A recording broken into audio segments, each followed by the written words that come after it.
গরুটা দিয়ে আমি যখন ফ্যান জল খাওয়াবো তখন আমি বেঁধে গিয়ে আনবো গরু।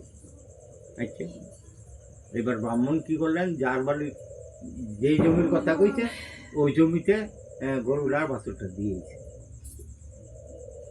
মানে ব্রাহ্মণী যখন ফ্যান জল খাওয়াইব ওই টাইমে গেছে, গিয়ে দেয় কি গরু নাই। কল্যাণ ঠাকুর বলছে এই তো সুযোগ, হ্যাঁ আমি তো আকাশ ঘন্টে ছাড়া যারা চাইছিলাম আমরা ফসানোর জন্য, এরা তো নিজেরা পূজাটা একটা দিল, কাউকে ডাকলো না, কারো কাছে বললো না, তো ব্রাহ্মণের গরুটা আমার হরণ করতে দিল।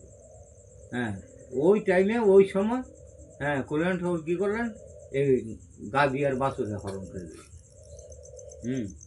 এবার ব্রাহ্মণী গিয়া যখন গরু বাছুর দেখে না তখন দৌড়ে আবার বাইতেছে। আগে বলছে কি গো তুমি গরু দিয়েছো কোনটাই? কারে তুমি যে যার কাছে কইলা তার কাছে দিয়েছি। নাই তো, কি নাই? ব্রাহ্মণ দৌড়ে গেল, গিয়া দেখে সত্যিই নাই। সত্যিই নাই। মাঠ তো ফাঁকা, কোনো দিকে দেখা হলো না। এই দুজনে লাগিয়ে বলে যাবে, এতদিন হয়েছে আর গরু আনছো, আমি এই না মাঠও দিয়ে যাই, গরু কোনদিন ছুড়ে নাই। তুমি কি হাতে মাঝে তেল দিয়ে দিচ্ছিলে, আলগা গরুটা ছুটে গেল। ব্রাহ্মণীর কথা একটু ধীরে ধীরে আর কি। আমার গরু কই গেছে তুমি কই যাই না। মানে ব্রাহ্মণে মনে মনে চিন্তা করতেছে, ইচ্ছে যার বাড়িতে গরু আনলাম তার বাড়ি গেল, তার বাড়ির উদ্দেশ্যে রওনা হইল। এই বাড়ি গেল, গিয়া জিজ্ঞেস করলো, বলছে না কখন সঙ্গবদ্ধ গরু গোয়াল গরু গিয়ে দেখলো না অন্য অন্য গরু আছে, যেই গরু উদ্দেশ্যে গেছে এই গরু নাই। আচ্ছা কী করবো রে? আবার বাড়ির দিকে মন মরা করে বাড়ির দিকে রওনা হইলেন। মাঠে আসার পরে ওই রাখালের সঙ্গে দেন, ওই রাখাল বলছে ও করতাম কী ব্যাপার করতে এলেন? আরে বাবা এই গঠন। রাখালের কাছে বৃত্তান্ত বললেন, বলার বলছে দেখেন করতাম আপনিও তো জানেন পাশাপাশি বাড়ি যান, আমি আজ দীর্ঘদিন যাবত এই জমিদারের বাড়িতে মাঞ্জের হিসেবে আছি। আমার কাজই তো গরু টরু দেখাশোনা করা, গরু টরু খাওয়ান টাউন দাও। আমারও হঠাৎ একদিন ওই যে বড় গাভীটা বলছে, এই গাভীটা আমি পাই না। সব রাখার পর আমরা গরু টরু ইয়া করলাম, এই গাভীটা খুঁজিয়া পাই না। অবশেষে এক ঠাকুরের মানসিক করিয়া গরুটা পাইছি। তো আপনার গরু যদি হারিয়ে যায় তাহলে আমার মন বলছে যদি আপনি কল্যাণ করেন মানব করেন তাহলে আপনার গরু অবশ্যই পাবেন। বলছে দেখ বাবা, আমি যাতে ব্রাহ্মণ, কোনোদিন তো কল্যাণ ঠরের কথা শুনি নেই। আমি প্রজাস্তা করি, অনেক কিছু করি, কিন্তু কল্যাণ ঠরের কথা শুনি। তবে যাক বাবা, মানে তুমি যখন বলছো আর তুমি যখন পূজা দিয়ে পাইছো, তো যাও আমিও ওই ঠাকুরের কাছে মানব করলাম, হে দয়ার কল্যাণ ঠাকুর, আমার যে গাভীটা হারিয়ে গেছে গাভীটা যদি ফিরে পাই তাহলে তোমার পূজাটা আমি করব। বাস মানব করে যখন বাড়ি গেলে দুইজনে 2-4-5 কথা কাটাকাটি যাই হয়েছে। এইবার ব্রাহ্মণী কইতে দেওয়া গো সারাটা দিন গেছে গা, খাওয়া তো নাই, সন্ধ্যা গেছে গা, ওখানে রাত করে আর কই যাবো। সে রাত্র বরক তারপরে দেখা কারবার কী করা যায়। এবার ব্রাহ্মণের খাওয়ান টাউন বাইরে দিলে, ব্রাহ্মণের সবাই বললে এমন টাইমে সন্ধ্যা টাইমে গরু আইসা ঘরে পিছনে চিন্তা কর, এই কাটারে কইয়া বাইরে গিয়া দেখে কি ব্রাহ্মণী গিয়ে একটা গরুয়ার বাস্তু। আগো এই তো গরুয়ার বাস্তু। ব্রাহ্মণও গেলে গিয়া দেখি সত্যি। তখন ব্রাহ্মণ কইলেন দেখো সারাদিন খোঁজাখুঁজি করলাম, কোনো জায়গা পাইলাম না, এক ঠাকুরের মানুষই করলাম, করণে গরুটা পাইছি। যাক গরু টরু নিয়ে বাঁধছে, বাইনা রইল। তখন ব্রাহ্মণী জিজ্ঞাসা করতেছে কি গো কি ঠাকুরের মানুষই করতো? আরে বলিতে বলে কল্যাণ ঠাকুর রূপে একটা দেবতা আবির্ভূত হয়েছে, এই ঠাকুরের মানুষই হ্যাঁ করে নাকি মুখে গরু হারাই গেছিল, তার গরুটা পাইছে। তো তার সঙ্গে দেখা হওয়ার পরে আমার এই যুক্তি দিল, এই তার কথা মতো আমিও মানব করলাম। হ্যাঁ করাতে যা করলাম সব তোমার গরুর বাছুরটা ফিরাই দিচ্ছে। তাহলে কালকা ভোরবেলা আরে ডাইকে আসবো আইন না। হ্যাঁ আমি ব্রাহ্মণে লিখিব এই কল্যাণের পূজা কি কি নিয়ম কারণ তো প্রত্যেক পূজারই আছে। এই কি নিয়মে করবে না করবে তার কাছে যাই না। হ্যাঁ এইটা করে পূজা দিতে হবে।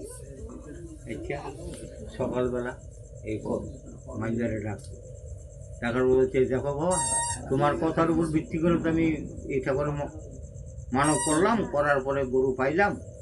হ্যাঁ তো বাবা এইটা কি কি নিয়ম কারণে করতে হয় কি আসল বিষয় আমি ব্রাহ্মণই লিখিব, আমি তো আর এই ঠাকুরের পূজা করি নাই কোনদিন। হ্যাঁ তো বাবা তুমি যখন দিছো বললে কইছো, হ্যাঁ তাহলে তোমার জানা আছে। তো এই নাও তোমার কাছে আমি 100 বা 200 টাকা দিলাম, তুমি ঠাকুরের সরঞ্জাম কিনে আনবা আইনা, আর তোমার সঙ্গে যে রাখার গুণ ছিল ওদের সবাইকে জানাই দিবা। ওরাও আসবে, আইসা তুমি তোমরা আমার পূজাটা সমাপ্ত করে দিবে। তখন ওরা সবাই যখন আসলেন আইসা পূজাটা নিয়ে বসলেন। এবার ব্রাহ্মণী কইতেছে, হে জয়ার কল্যাণ ঠাকুর আমার তো বিয়ে হয়েছে আজকে 12-14 বছর হয়ে যাচ্ছে না, কোনো সন্তানের দিন নাই। হ্যাঁ দয়ার কল্যাণ ঠাকুর তুমি যদি আমাকে একটা ছেলে সন্তান দাও তাহলে যতদিন আমি বাঁচি অতদিন তোমার পূজা আমি করব। বেশ কল্যাণ ঠাকুর তো বলছে, আরে আমি তো এটাই চাই। আমি তো এইভাবেই তোদের কাছে কথা রইতেছে মনে মনে করতেছে। আচ্ছা যাক, এবার দয়ার কল্যাণ ঠাকুর তার ডাক শুনলেন। 10 মাস 10 দিন পরে দিব্যি এক ছেলে হইল। এবার হ্যাঁ ব্রাহ্মণীও তার পূজাটা দিতে আরম্ভ করে। যখন ছেলে 2-1 বছর হয়েছে, বাবা মা এটা সেটা বলতে পারে, হ্যাঁ তখন আস্তে আস্তে আস্তে আস্তে কল্যাণ ঠাকুরের নাম বুঝে দিতে। তখন কল্যাণ ঠাকুর বুঝতেছে প্রায়ই মানে স্বপ্নে যাইতেছে, কি ব্রাহ্মণী তুই তো আমার কাছে মানব করলি, হ্যাঁ যতদিন বাঁচো ততদিন আমার পূজাটা করবি। তো এখন দি বছর 1.5 হয়েছে, এখনই তুই আমার পূজাটা বন্ধ করে দিস, তো তুই আমার পূজাটা দিবি না আমার জন্য মিনিমাম? বলছে না দয়াল কল্যাণ ঠাকুর তুমি আমার ছেলে নিও। মানে রাত পাইলে সংসারের অন্য কাজে গিয়া আর এই ঠাকুরটা মনে থাকে। যখন এইভাবে যাইতেছে কতদিন, ব্রাহ্মণী তোমার পূজা দেবে না। তখন কি করলেন, ওই ছেলেটা রাজগা জ্বর, কালকা আমেটা পরশুদিন যা হ্যাঁ ডাক্তার দেখা, কিন্তু তার রোগ কিছুতে আরোগ্য হচ্ছে না। হ্যাঁ তো বাচ্চা কাচ্চার শরীর খারাপ থাকলে কিন্তু বাবা যাই হোক মার কিন্তু ঘুম হয় না। তখন আজগা ছেলেটার এমন অবস্থা, আজগা রাতটা টিকবে কি না টিকবে তার কোনো নিশ্চয়তা নেই। তখন ব্রাহ্মণী কইতাছে যে হবো ছেলেটার ওই পরিস্থিতি, আমি ওই দিকটা 2টা চোখ আমি খুলে যে তাকাবো তারও কোনো পরিস্থিতি নাই, আমারও ঘুমে একবারে চোখ নিতেছে গা। তুমি একটা কাজ করো, তুমি আমার ছেলেটার কাছে বসো, আমি একটু এইখানে শুনি। যখন ছেলেটা প্রাণভাবে চলে যায় তখন তুমি আমার একটু ডাক দিয়া দেখেন। এই কথা বলে ব্রাহ্মণী যখন ছেলেটার কাছেই শুইলেন, শোয়ার পরে তখন কল্যাণর বলতে, কি ব্রাহ্মণী তুই আমার পূজাটা দিবি তো, হ্যাঁ নাকি না আমার জন্য মিনিমুগা? বলছে না কল্যাণ ঠাকুর তুমি আমার ছেলে নিও না। এখান থেকে উঠতে ছেলেরে নিশা ফোসা করতেছে, আর ব্রাহ্মণের কইতেছে, হ্যাঁ আজকা 1-1.5 বছর যেটা 2 বছর যেটা পূজাটা দিই না তুমি দি একদিনও কইলে না। হ্যাঁ ব্রাহ্মণী কয় আমি কি করতাম, তুমি এই ঠাকুরের কাছে মানব করে তুমি ছেলে পাইছো, হ্যাঁ তুমি যে সারা জীবনে দিবা তাকে আমি জানি, তুমি আমার কাছে কইছো। হ্যাঁ তো আজ বছর 2-1-2টা দিছো, ওখানে দাও না, এটা তোমার ব্যাপার। হ্যাঁ তখন কি করলেন, বলছে না এই দয়া করুন ঠাকুর তুমি আমার ছেলে নিও না।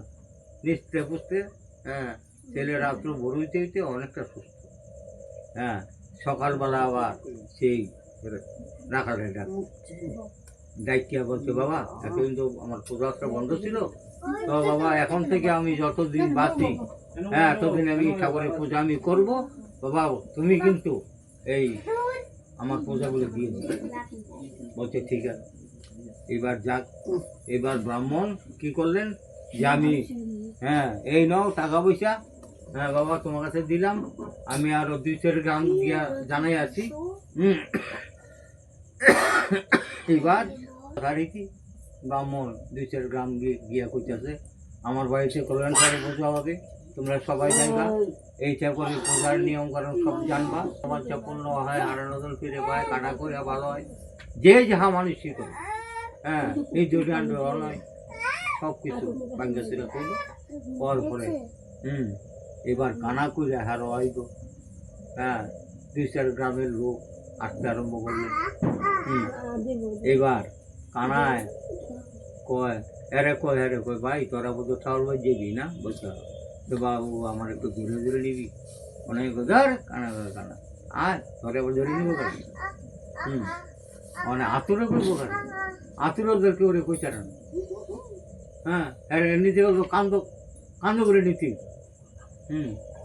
আতুরও হয়েছে চাইতেছে, কানাও লাগিয়ে টুকুর করতে করতে কানার হয়ে গিয়ে আতুর হয়ে গিয়ে করার পরে আতুরে ভাই কানা তুই যাওস না, তুই আমার বইয়ে বললি, হ্যাঁ, কানা করে ভাই আমি যদি দেখতাম আমি কি তোর বই পড়তাম, তুই যাওস না আমি কানা, যাক আতুর মানে ঠিক একটু বুদ্ধি থাকে বেশি, আতুরিয়া কইতাছে আরে, হ্যাঁ, কানা ভাই কই যাবি, কই জামতে ওই মুখটা হলে এইবার বলে কল্যাণের পূজা হয়, তুই যাবি কই, আমিও তো বাবা আমিও তো বাইয়া নেই যাওয়ার ইচ্ছা মনস্থ করে বাড়িয়েছি,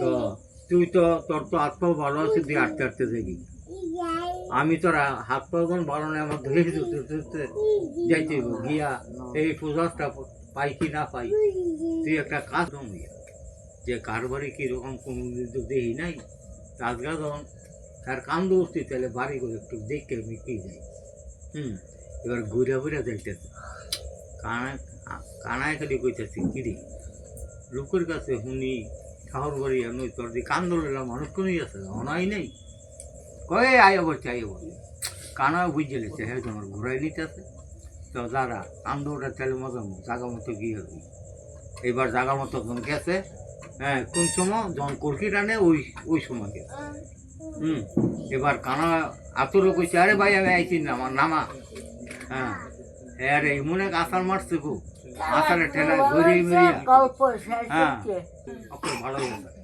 একজন লাগতে গেছে দাঁড়াইয়া দাঁড়ায় কানা ভাই আমি তো ভালো হয়েছি, আরে ঠিক আছে তুই তো ঘরে কথা বল, তুই তো আতুর বই আনা কথা কইবি, বইয়ের কথা বলতে নিচে কথা বল, মানে হ্যাঁ দাঁড়াই গেছে উপরে না, আরে আতুর ভাই তুই বাড়া বলছে, হ্যাঁ আরে কানা ভাই তুই অন থেকে দোলাবর্ষ মাখ, হ্যাঁ, কানা অন থেকে দোলাবর্ষ মাখলেন, মাখার পরে কানা করে ভালো হইলেন, এবার সেই মাইন্দার, হ্যাঁ, 200 গ্রাম ঠিক আছে আরো লোকাইছে, সবারে জানাই দিল যে অন্য পূজার মতো ভগ্নবদ্ধ আসন সব কিছুই লাগে, তার মধ্যে বেশ তৃণমূলক কলকিটা, এই কলকিটার মধ্যে 1 চুলুম দামক 1খানা টিক্কা বা 3 চুলুম দামক 3খানা টিক্কা, 5 চুলুম দামক 5খানা টিক্কা, 7 চুলুম দামক 7খানা টিক্কা, এবং যারা টানবে তাদের মধ্যে 1 জন 3 জন 5 জন 7 জন টানের নিয়ম হচ্ছে 1 টান 3 টান 5 টান 7 টান, রেখে যেখানে কলকি সেখানে রেখে যে অন্য কোনো ভক্তরা নিতে পারবে, তাতে কোনো আপত্তি নাই, কোনো বাধাও নেই, যাক সবাইকে জানাই দিল, টানা করে ভালো হইলো, আমার গল্প শেষ না, এবার